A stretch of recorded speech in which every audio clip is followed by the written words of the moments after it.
You're listening to the Hour of the Time. I'm your host, William Cooper. Tonight, ladies and gentlemen, we begin the origin, the history, the dogma, and the identity of the ancient mystery religions which are now known as the mystery schools, the Order of the Quest, Freemasonry, the Ancient Order of the Rose and Cross, the Knights Templar, the Sovereign and Military Order of the Knights of Malta, the Order of St. John of Jerusalem, the Priory de Sion, the Thule Society, are sometimes known as the Thule Society, the Order, the Skull and Bones, the Russell Trust, the Jason Society, the Scroll and Key, the Illuminati, and I could go on and on and on and on. But the most important thing to realize is that they all have been collectively known throughout the ages as the mystery schools, the Illuminati, which literally means illumined ones, international socialism, communism. They are all one and the same, as you will come to know. And you will understand perfectly how they've been able to infiltrate all of our society. What you hear tonight does not necessarily reflect my views or beliefs or religion, nor those of WWCR.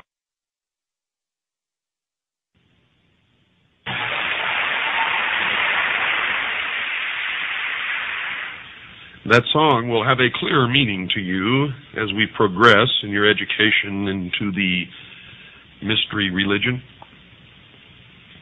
But we have to begin in the beginning with every story and every history. And we have to begin at the beginning of mankind.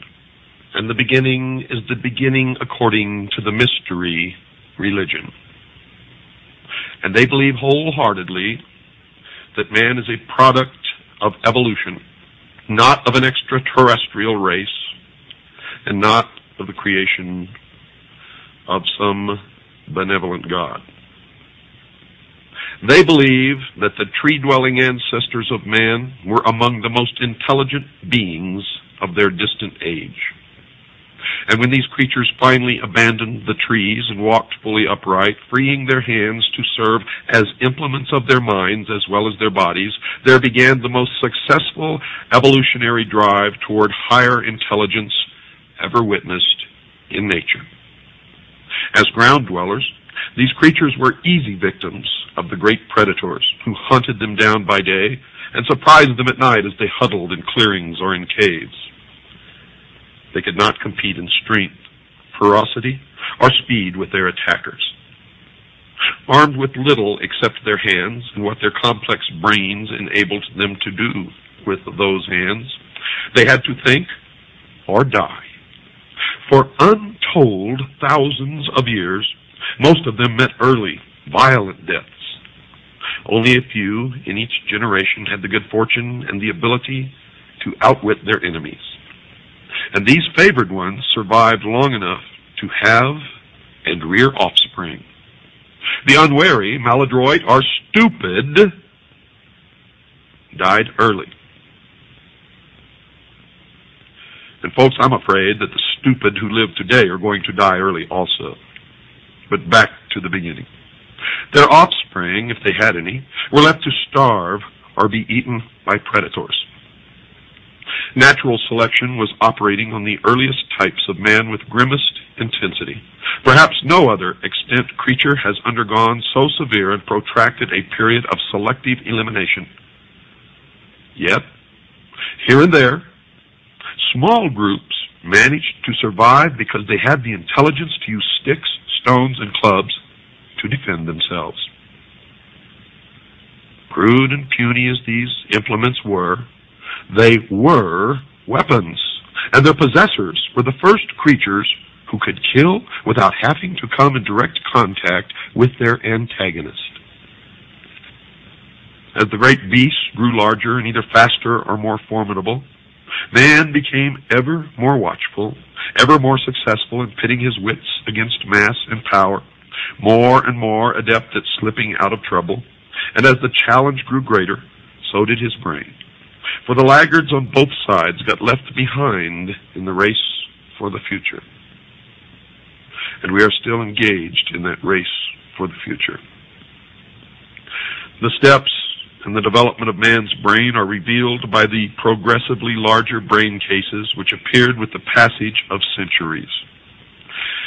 Basing our judgment on the improvements in tools and weapons which took place as the intelligence of their inventors increased, we can construct some of the ways in which natural selection may have worked to bring about a doubling in size of the human brain. Many edible nuts are too hard for even a caveman to crack between his teeth. Accordingly, they were useless to early man until some genius of his day discovered that any nut could be opened if it were just placed upon one stone and struck hard with another. Better fed, the family of this innovator proliferated while the others died off. Perhaps centuries later, while a man sat cracking nuts between two stones, one stone broke, and the broken edge cut his hand. Previously, men in the same situation had thrown the broken stone away and nursed their cuts. But this man started thinking. He possessed an original thought. Since the edge had cut through his skin and drawn blood, it might also cut through the skin of the small animals he caught, making it easier to get at the meat. The first knife was invented.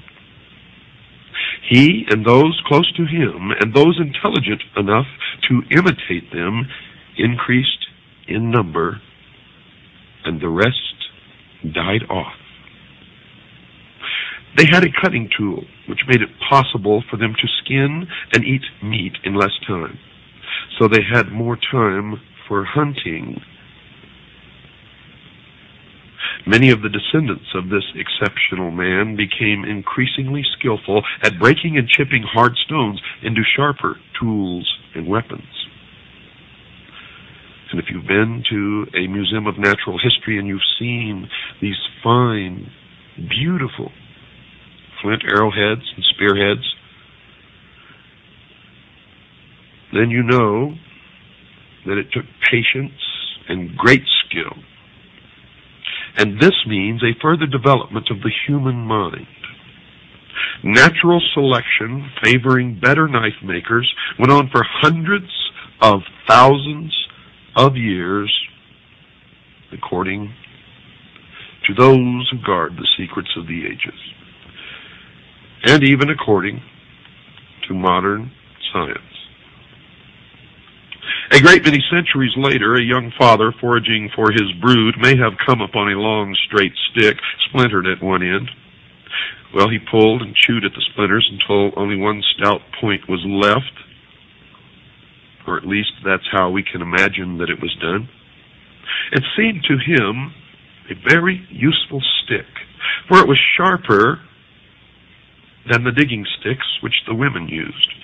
He may have remembered a night during his boyhood when a great cat had charged his family's campsite and dragged away a younger sister. Now that he had small children of his own, the memory of that attack was ever present. Lately, he had seen fresh panther tracks. Another family not far away had been attacked and the mother had been killed. His dawning intelligence told him his pointed stick might be a better weapon against big cats than the clubs which he and the other men carried. So for many days he kept the long stick near him, even when he was laughed at for having what was regarded as a woman's tool. Not only did he possess a greater intellect than his fellow men, but he possessed more courage to resist their laughter. Then one night, he heard a faint rustling. He whispered a quick warning to his family. Suddenly, a dim shape charged at him in the darkness. Kneeling, he raised the point of his long stick toward the beast. It sprang, clawed at him savagely, then fled. The creature had struck the point so hard that the blunt end of the stick was shoved deep, deep into the ground. Next morning, following a trail of blood, the man found a panther dead from a punctured chest. The long, sharp stick had saved his life and the lives of his family members.